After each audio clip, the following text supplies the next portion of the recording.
البدع والأهواء، أهل البدع العقائدية وأهل البدع السياسية. نقول بيننا وبينكم السلف، بيننا وبينكم الكتب، كان فيقول البدع بيننا وبينكم. Bismillahirrahmanirrahim. Qala al-Imam Ibnu Utsaimin rahimahullah. Masih membahas baru membahas awal-awal perkara ijtihad. 85 ya. Yang kedua, syarat ijtihad an ya'rifa ma yata'allaqu bi sihhatil hadisi wa dha'fih. Dia mengetahui apa yang terkait dengan ini sudah belum ya? Sekarang yang ketiga, taib. Yang ketiga, an ya'rifan nasikha wal mansukh. Dia mengetahui mana yang menasakh, mana yang memansukhkan, mana yang dinasakh. Wa mawaqi al ijma', dan dia harus tahu mana tempat-tempat ijma'. Hatta la yahkuma bimansukhin au mukhalifin lil ijma', sehingga dia tidak menghukumi sebuah perkara dengan apa? Dalil yang sudah mansukh, dalil yang hukumnya sudah berlalu. Au mukhalifin lil ijma', atau menyelisihi ijma'. Kalau kita sudah tahu ini perkara ijma', maka tidak boleh kita kemudian melakukan perkara yang kemudian apa? Kita menetapkan hukum yang menyelisihi ijma'. Memang apa? Harus banyak membuka buku, banyak belajar dan seterusnya. Yang keempat, an ya'rifa minal adillah ma yakhtalifu fihil hukmu min takhsisin au taqyid. Yaitu dia harus tahu dari dalil-dalil apa yang di situ hukumnya berselisih. Ada dua dalil, yang satu nampak mengumumkan, yang satu nampak mengkhususkan misalkan. Nah, bagaimana apa yang harus diperbuat? Min takhsis, yaitu berupa apa? Takhsisul am, pengkhususan dalil yang masih umum. Taib, au taqyid, yaitu apa? Taqyidul mutlak. Dalil yang mutlak yaitu yang masih bebas diikat dengan dalil yang sifatnya akan mengikat. Taib, seperti apa? Misalkan firman Allah Ta'ala fatahriru raqabah, maka kafarahnya adalah membebaskan hamba sahaya. Lalu datang dalil yang lain, raqabatim mu'minah, hamba sahaya yang beriman. Nah, berarti apa? Dalil yang masih bebas tadi diikat dengan dalil yang pengikat, yaitu apa? Ada lafaz mu'minah. Hamba sahaya yang kafir tidak boleh dibebaskan. Nah, ini contoh taqyid.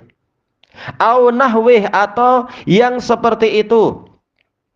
Yang seperti itu misalkan apa? Tadi sudah ada takhsisul am, ada taqyidul mutlak, ada apa? Tabyinul mujmal. Itu contohnya. Contoh yang selain itu.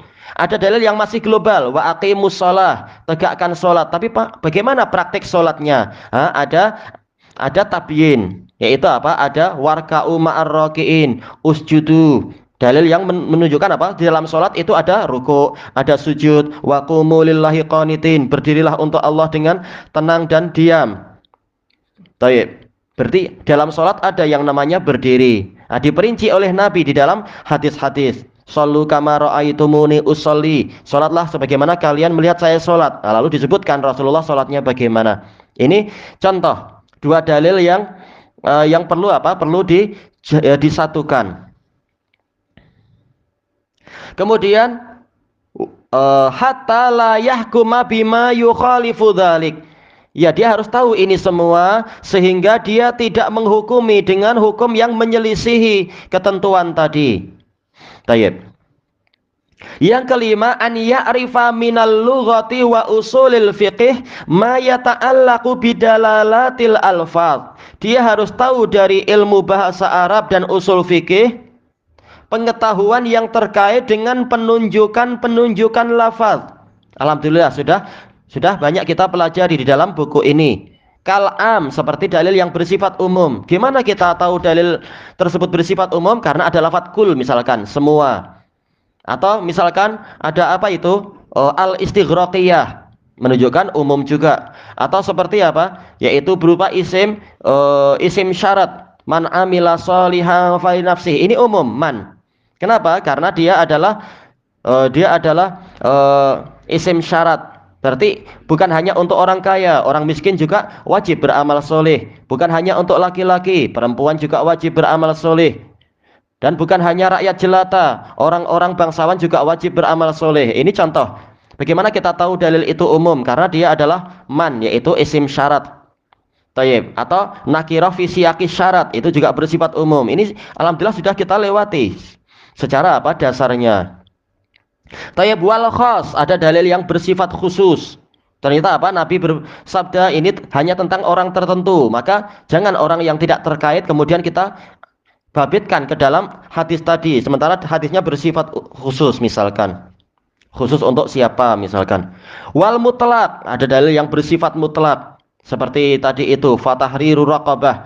Kemudian muqayyad, diikat dengan apa? Raqabatin mu'minah. Nah, ini penunjukan lafadz seperti ini harus kita ketahui agar tidak salah di dalam menerapkan dalil, atau apa, menjadikan seseorang terkena suatu dalil padahal dalil itu tidak bicara tentang dia, misalkan wal mujmal, tadi itu dalil yang masih bersifat global, wa atuz zakah, bayarkan zakat. Tayyib. Wal mubayyan, dalil yang sudah dijelaskan, laisa fi ma duna khamsati awsaq shadaqah, yaitu apa, tidak ada kewajiban zakat kalau hasil pertaniannya tidak mencapai 5 wasak. Nah, itu contoh dalil yang sudah dijelaskan. Jadi tidak semua barang ada zakatnya. Baik, dan tidak semua hasil pertanian itu ada zakatnya. Lihat kadarnya. Nah, wa nahwi dzalik, dan yang seperti itu. Liyahkuma bima taqtadhihi tilkad dalalat, agar dia menghukumi sesuai dengan apa yang dituntut oleh penunjukan tadi. Baik, makanya memang perlu apa? Belajar bahasa Arab dan juga perlu belajar usul fikih. Yang keenam, syarat mujtahid ayyakuna indahu qudratun.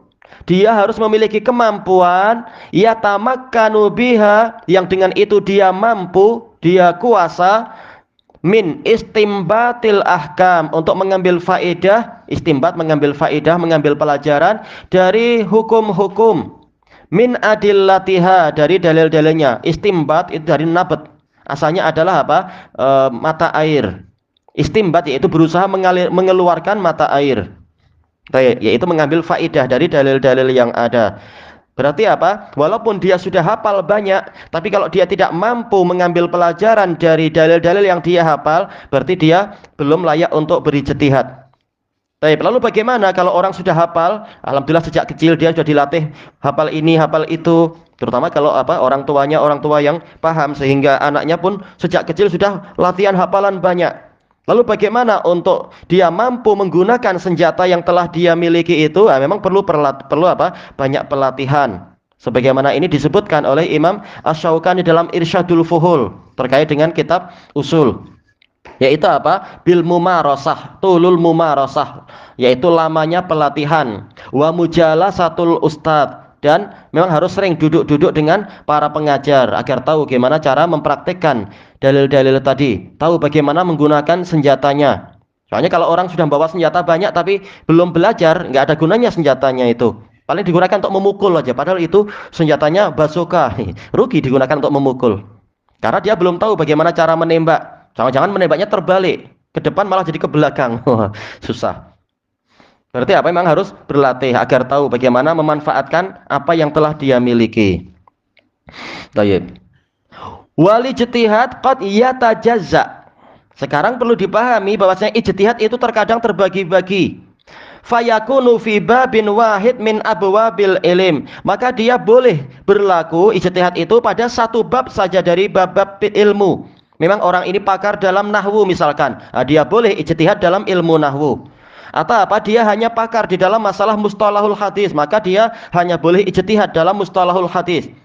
Atau apa, dia pakar dalam masalah faraid, maka dia ijtihad dalam masalah faraid. Kalau dalam masalah yang lain dia tidak tahu, ya sudah, ucapan dia dalam masalah lain tidak terpandang.